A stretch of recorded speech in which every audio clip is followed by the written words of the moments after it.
Hola, ¿qué tal? Sean bienvenidos a el estudio de la primera epístola del apóstol Pablo a Timoteo.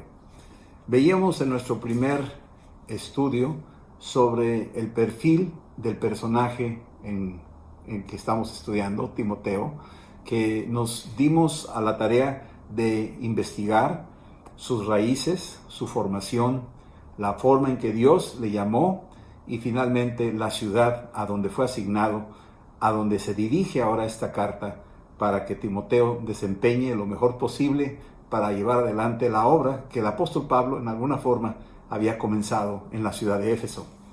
Ahora, vamos a entrar en este primer capítulo de la primera epístola del apóstol Pablo a Timoteo. Capítulo 1, versículo 1.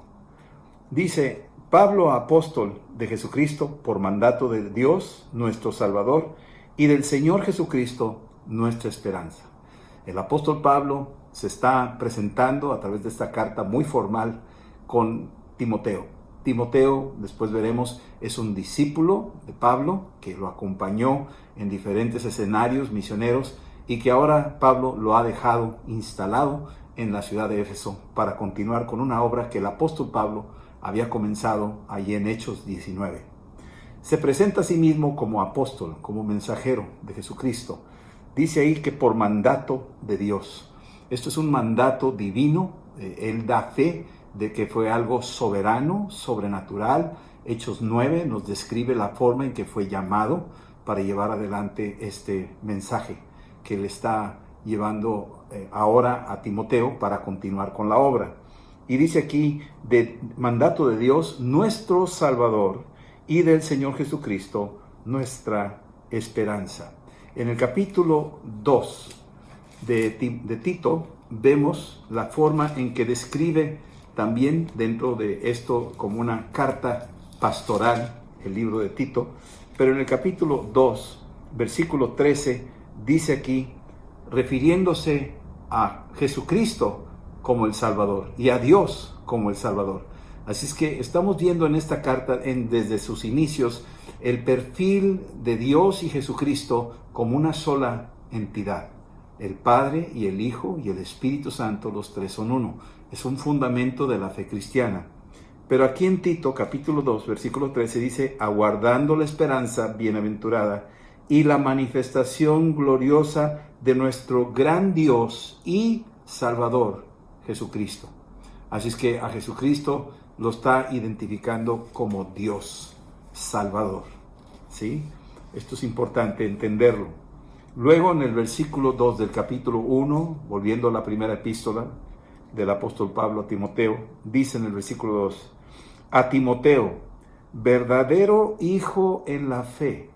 Aquí está hablando ya dirigida la carta a la persona de Timoteo, que significa valorado por Dios, que significa alguien que es realmente escogido por Dios, amado por Dios.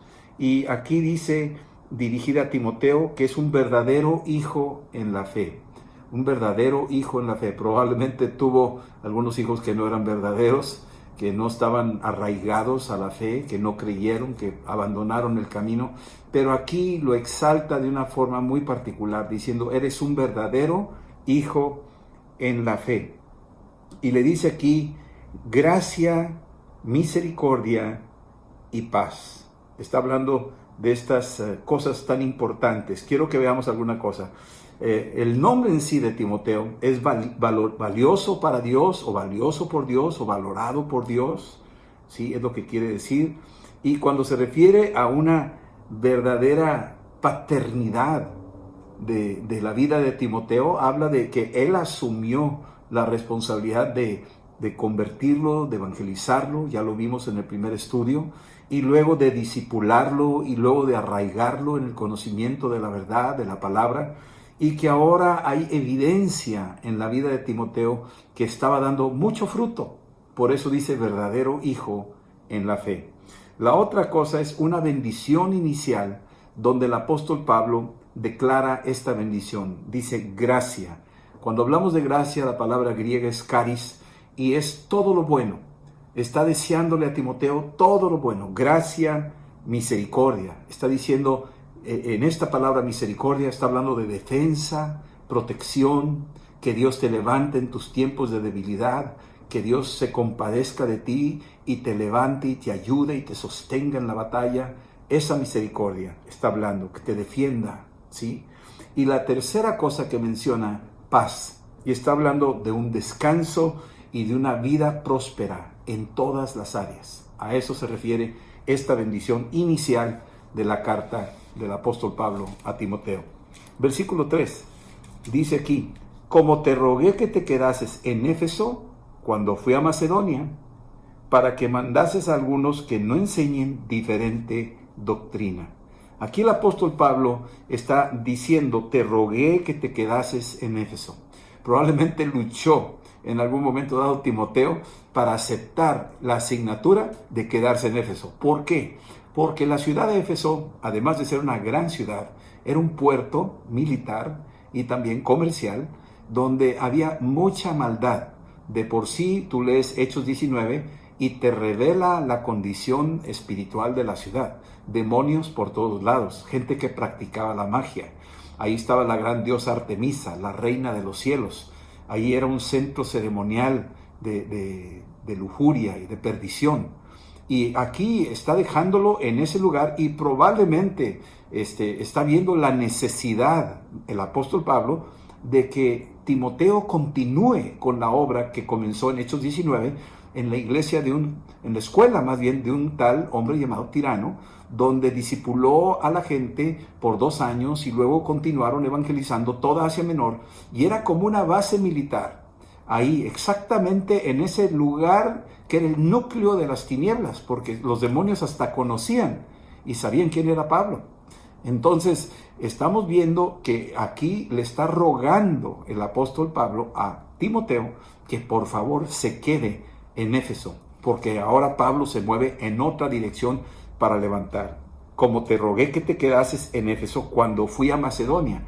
Noten la forma dinámica en la que vive el apóstol Pablo. Uno lee Romanos capítulo 15, ahí de los versículos 18 y 19, y dice, y no habiendo más lugar donde predicar, me esforcé a anunciar a Cristo donde aún no había sido anunciado. Estamos hablando de un hombre incansable que había tenido un encuentro con Cristo en el camino a Damasco, ahí en Hechos 9, y que está totalmente consagrado y dedicado a la expansión del reino de Dios, y él sabía la urgencia que era llevar el evangelio lo más pronto posible porque corría el tiempo y él tenía que apurarse para cumplir su misión, y dejó encomendado a personas idóneas a que se quedaran en lugares estratégicos. En este caso estamos hablando de Éfeso. Dice, y lo dejó ahí exclusivamente para que mandase a algunos que no enseñen diferente doctrina. El apóstol Pablo, desde las cartas a los Corintios, igual esta carta, está muy preocupado por las falsas enseñanzas, por doctrinas de demonios que se estaban infiltrando en la iglesia. Y como no había suficiente madurez en el liderazgo, muy fácilmente se movían de un lugar a otro y aceptaban doctrinas que no eran bíblicas. Y el apóstol Pablo está pidiendo, primero que todo, iniciando la carta, una alerta. No permitas que enseñen otras doctrinas. No permitas que enseñen otras doctrinas. La palabra te rogué que te quedaras en Éfeso es una palabra que viene de parácleto y es un atributo del Espíritu Santo, pero esta palabra es hablar de implorar, exhortar, orar. Eso es lo que le está diciendo, es una función del Espíritu Santo que exhorta, que habla, que hay un denuedo ahí para hacerlo, ¿sí?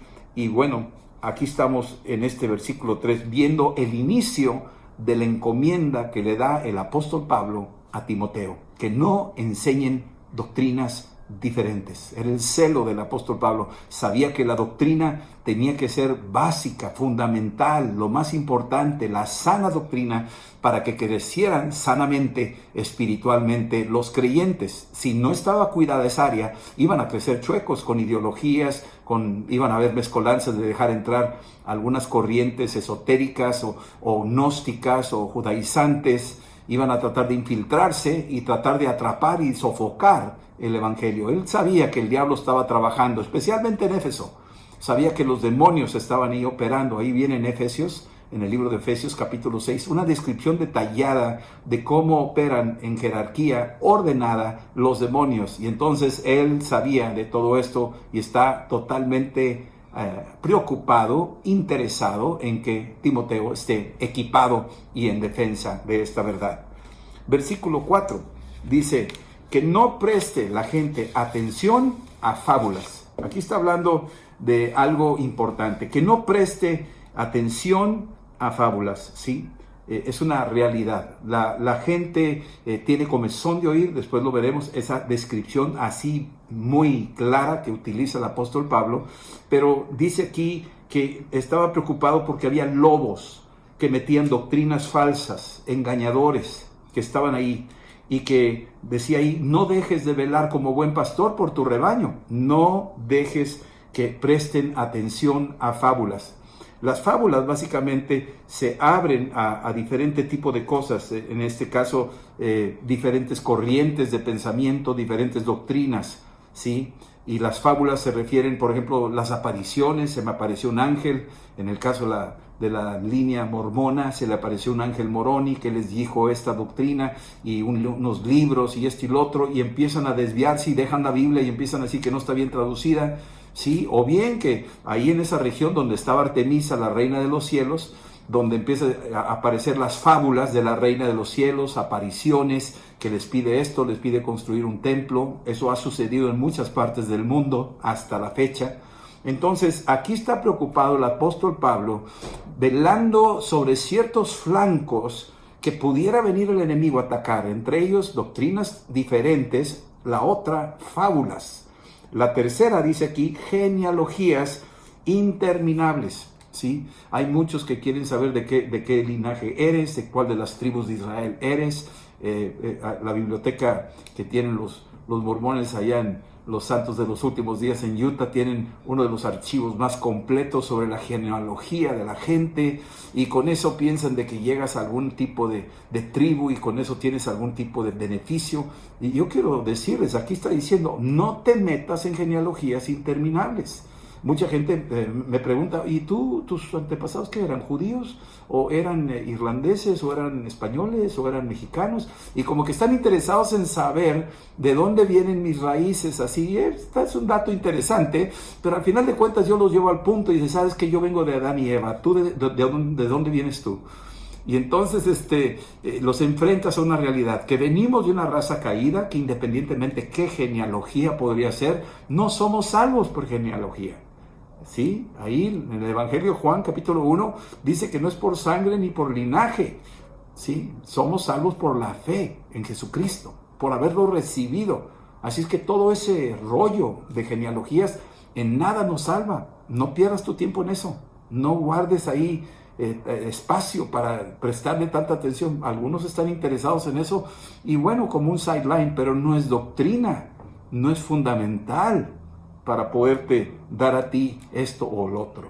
Bueno, entonces dice aquí que llegan las genealogías interminables, versículo 4, que acarrean disputas más bien que edificación de Dios, que es por fe, y así que te lo encargo ahora. Lo que generan este tipo de cosas, de fábulas, de genealogías, de doctrinas diferentes, empiezan a generar contención, diferencias, pugnas, un desgaste innecesario, que en vez de estar salvando las almas, nos estamos rompiendo la cabeza de qué tribu de Israel eres tú.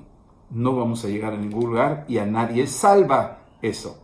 Así que hay que prestar mucha atención. Así que dice aquí, te lo encargo ahora. Versículo 5. Así pues, el propósito de este mandamiento es amor nacido de corazón limpio. Te estoy diciendo esto con un corazón limpio. Es un amor nacido de un corazón limpio. Y cuando habla de este corazón limpio, está diciendo la motivación que te estoy diciendo, como te lo estoy presentando, es una motivación correcta, es una motivación amorosa. No es para tratar de hacerle daño absolutamente ni ofender a nadie, pero es con amor profundo, limpio. ¿Sí? Dice, de una buena conciencia. Es decir, no quiero yo que tú pienses que yo traigo algo escondido o que tú pudieras tener algo oculto. Esto es para que tú tengas una limpia conciencia delante de Dios y de los hombres. Lo que te estoy diciendo es para que estemos totalmente limpios de conciencia, una conciencia cristalina, transparente, que no tenemos nada de qué avergonzarnos. A eso se refiere el apóstol Pablo. Y finalmente dice aquí también, y de una fe no fingida, no fingida, no es una fe falsa donde se mezclan los intereses de una fe por una cosa y otra fe por otra cosa, y al final de cuentas es una fe fingida, no está fundamentada en algo sólido. Y el apóstol Pablo está preocupado que esté fundado en algo contundente, algo sólido: la palabra, Jesucristo y el Espíritu Santo. Estos tres son los pilares para la fe cristiana, no debemos de soltarlos. Versículo que sigue, versículo 6, dice: de los cuales algunos fueron desviados y se apartaron a vana palabrería. Aquí el apóstol Pablo está diciendo, si no tienen un amor nacido de un corazón limpio, si no tienen una buena conciencia y si no tienen una fe sólida, bien fundamentada, se van a ir desviando, porque se van a dejar llevar fácil por una vana palabrería. Va a venir alguien que habla muy elocuentemente y los va a enredar y se los va a llevar de encuentro, porque no tienen el amor nacido de un corazón limpio. No han nacido de nuevo, no les ha caído el 20, no tienen una buena conciencia, fácilmente se abren las puertas y son personas que oyen aquí y luego hoy y mañana oyen allá en otro momento. Y finalmente su fe no está sobre algo sólido, no está sobre la palabra. No creen como deben de creer, no creen en Cristo, no creen en la palabra, no creen en el Espíritu Santo. Entonces esto es fundamental. Y si no lo hacen, van a ser desviados. Aquí lo dice claramente, van a ser desviados, se van a apartar, se van a distraer, van a perder el objetivo y van a ir detrás de vana palabrería. Hay mucha gente que habla de vana palabrería. Hablan y hablan y hablan y no llegan a nada. Sí, versículo 7. Estos vanidosos, estos palabreros, dice aquí, que queriendo ser doctores de la ley, y aquí está hablando el apóstol Pablo que los conocía, que había gente que llegaba y enseñaba cosas y se creían como que sabían mucha teología, muchas profundidades de las escrituras y conocían palabras griegas y los llenaban todos impresionados. Dice, se creían doctores de la ley, pero dice aquí, sin entender ni lo que hablan ni lo que afirman. Esto es otra de las tragedias de hoy en día, que hay mucha gente muy leída. Yo he escuchado escuelas de filosofía de las universidades y me quedo ahí escuchándolos y digo, ¿qué estará diciendo este hombre? No le entendí nada de lo que dijo. Absolutamente, que la ontología de no sé qué, de la antropología de no sé cuál. Y dices tú, pues, ¿qué trae este? ¿Qué quiere decir? Y no dice nada, es pura vana palabrería. Y aquí el apóstol Pablo está diciendo, no te enrolles con esa gente, ni pierdas tu tiempo con ellos. ¿Sí? Se dan de que son doctores de la ley, se dan que saben mucho, pero al final de cuentas no tienen un objetivo, no saben para dónde van exactamente, no apuntan a Cristo. Y si no apuntan a Cristo, están desviados, están totalmente perdiendo el rumbo. Y van a perder el rumbo a los que los escuchan y van detrás de ellos. Versículo 8. Pero sabemos que la ley es buena. Hablando de los que podrían ser judíos que llegaban a estas iglesias que Pablo fundaba y siempre tenía problemas con los judaizantes, especialmente con ellos. Y llegaban y hablaban de que se tenían que circuncidar, y hablaban de que la comida, y hablaban de que este y que el otro, y las fechas, y tenían que celebrar esto y lo otro. Y el apóstol Pablo se está topando con este tipo de obstáculo que el evangelio continuamente tiene. Y acuérdense que los peores enemigos de Jesús durante su tiempo aquí en la tierra, ahí en Juan capítulo 8, versículos 40 al 44, nos dice que ellos se oponían a la palabra y no querían creer. El peor enemigo de Jesús fue un espíritu religioso. Es el espíritu de Caín, ya lo hemos dicho muchas veces. El espíritu de Caín se opuso al espíritu de Abel y lo mató, porque las obras de Abel eran mejores que las de Caín, y las de Caín eran malas, y el fruto final de Caín fue muerte. Así es que lo que le pasó a Jesús con estos religiosos fue que lo llevaron a la cruz. Claro, por la misma voluntad de Cristo, porque nadie le iba a quitar la vida. Él la iba a dar de sí mismo. Entonces, aquí el apóstol Pablo está declarando exactamente lo mismo en cuanto a los que se oponen a la verdad, utilizando la ley, las tradiciones y todo lo demás para tratar de estrangular la libertad y la verdad. Pero aquí le está advirtiendo el apóstol Pablo, no te dejes, porque sabemos que la ley es buena. Claro que sí, la ley es buena si uno la usa legítimamente. La ley está hecha para los infractores, no para nosotros, los que estamos en libertad. O sea, hay unas leyes que existen en la ciudad, pero si alguien infringe la ley, esa ley se aplica sobre. Si alguien se cruza un semáforo rojo o cruza un alto indebido o atropella a una persona, ese ya infringió la ley y tiene que pagar las consecuencias que la ley establece. Pero si yo obedezco el alto y me paro en el semáforo rojo y respeto al peatón, la ley no se aplica contra mí. Para nada, porque no infringieron la ley. La ley es para el que la infringe. Y en este caso, la ley era para el que lo infringe. Y estos que venían a la iglesia de Éfeso o a otras iglesias, las de Corintio, las de Gálatas, etcétera, todos querían implantar la ley, como si fueran todos los que infringían la ley, pero no habían infringido la ley. Al contrario, se había cumplido la ley en la muerte de Cristo y en su resurrección. Al creer en Él, por la fe en Cristo, nosotros somos justificados. Así es que ya no estamos bajo la ley. No hemos infringido ya la ley. Estamos en la gracia. La ley es para los que no han creído en Cristo. Han infringido la ley y la infringen continuamente porque quieren seguir los mandamientos, son muy puntuales, pero si fallan en uno, fallaron en todos. Y nosotros ya no tenemos en eso. No es que no tengamos que obedecer la ley. Es buena, claro que sí. No matarás, no adulterarás, no robarás. Todo eso es bueno, pero ahora en Cristo no lo hacemos porque tenemos un gobierno interno que es el Espíritu Santo y la ley está inscrita en el corazón del creyente.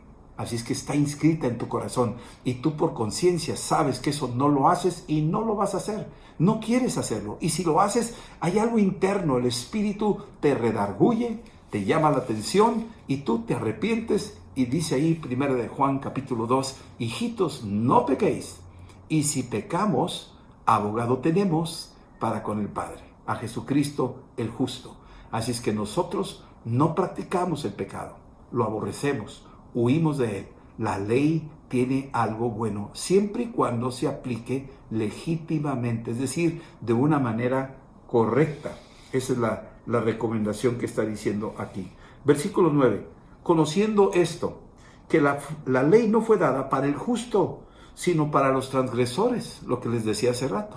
La ley fue para los transgresores, los que implican, los que infraccionan la ley, son los que se les va a aplicar la ley. Pero los que no infraccionan la ley no tiene nada que ver con ellos. Estamos libres de eso, ¿sí? Dice, y esto aquí dice una lista de personajes que están ahí, que son los que en un momento dado están infringiendo la ley. Y empieza a hablar el apóstol Pablo de varios, una lista de ellos. Dice, estos son los transgresores, luego habla de los desobedientes, estos son otro grupo, los que desobedecen la palabra, los que desobedecen las instrucciones que dan ahí, los mayores, los padres, los desobedientes, para los impíos, ¿sí? Y eso cuando me habla de los impíos son los que no están de acuerdo con la Escritura, no caminan con la Escritura, viven una vida desordenada, ofendiendo a Dios continuamente, para los pecadores, los que están desviados, los que no pegan al blanco, ese es un pecador, para los irreverentes, es decir, que no le dan honor a la palabra, ni honor a Cristo, ni honor al Espíritu Santo, esa es una irreverencia, es los que se mofan, los que se burlan, los que hacen chistes de estas cosas sagradas. Los profanos son aquellos que entran en umbrales sagrados y los ofenden. Son personas que no le dan honor a la solemnidad. Imagínate que estamos en una alabanza, en una adoración, y tú estás acá como si nada, volteando, chiflando, riéndote. Ese es un profano. Esa es una persona profana. Está profanando el lugar, ¿sí? Para los parricidas, que son los que matan a los padres. En ese tiempo había y hoy en día hay. Hay gente que mata a sus padres, hay hijos que matan a sus padres. Los matricidas, aquellos hijos que matan a sus madres, sí los hay. Los hay. Hay gente que está ahí en esa condición, han infringido la ley, los que han matado a sus papás o sus mamás. ¿Sí? Para los homicidas, es decir, para cualquiera que mata a otra persona, pues es un homicida, ha infringido la ley y esos son transgresores. Para los fornicarios, los porneos, los que viven en una relación promiscua, en continua fornicación, ahí, en relaciones fuera del matrimonio, donde para ellos es lo normal y es lo que se promueve en las películas y en las novelas, y todo esto es una información continua promoviendo este tipo de cosas: ser irreverente, ser profano, usar el nombre de Jesús cuantas veces quieres y no le das ningún honor. Es aquellos que ponen al Padre contra el Hijo y al Hijo contra el Padre. Esa es una rebelión y dice: no sea que yo baje y maldiga la tierra cuando eso pase, y eso está sucediendo. Para los fornicarios, en el versículo 10, son los que están continuamente ahí con una mujer y con otra, un hombre con otro, o sea, esa es la fornicación. Para los sodomitas, aquí está más que claro, los homosexuales, los que practican relaciones del mismo sexo, hombre con hombre, mujer con mujer, son sodomitas, y la raíz viene de Sodoma y Gomorra, las ciudades que fueron destruidas con fuego. Esos son transgresores de la palabra, y esos son los que infringen la ley y la ley va en contra de ellos. Se salieron del perímetro de protección y ahora sí viene juicio sobre estos que practican semejantes cosas. Para los secuestradores, es decir, para los que impiden libertad o esclavizan a la gente, esos son secuestradores. Curiosamente, aquí en la Biblia es lo que aparece. No lo he localizado en otra parte de la Biblia más que aquí, donde habla de secuestradores. Hay gente que vive del secuestro. Secuestran a la gente, cobran ahí el rescate y los matan muchas veces. Esos son infringidores de la ley y van a tener que pagar la cara. Si acaso no lo pagan en la tierra, lo van a pagar en algún momento dado en el juicio venidero. También dice aquí para los mentirosos, los que practican la mentira, y también para los perjuros, los que usan el nombre del Señor o las cosas del Señor y juran y están faltando el respeto al utilizar en vano el nombre del Señor.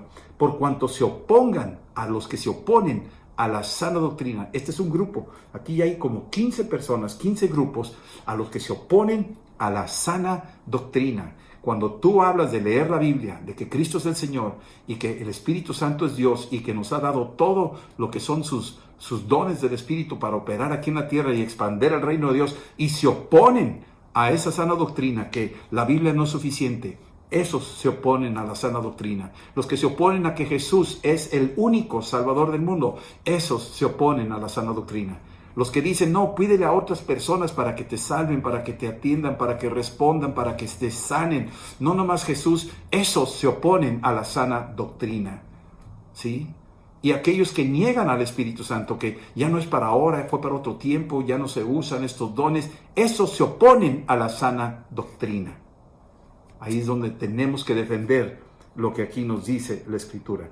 Versículo 11, y con esto termino, dice aquí: según el glorioso evangelio. La sana doctrina es según el glorioso evangelio de Dios. ¿Cuál es la sana doctrina? Que Jesucristo es el Hijo de Dios, que murió en la cruz, y Él es el Salvador del mundo, que fue sepultado y al tercer día, conforme a las Escrituras, resucitó de los muertos físicamente, y que Él subió a los cielos, y Él es el único mediador entre Dios y los hombres, que Él es el camino, la verdad y la vida, y que pronto va a volver por nosotros y nos va a llevar con Él.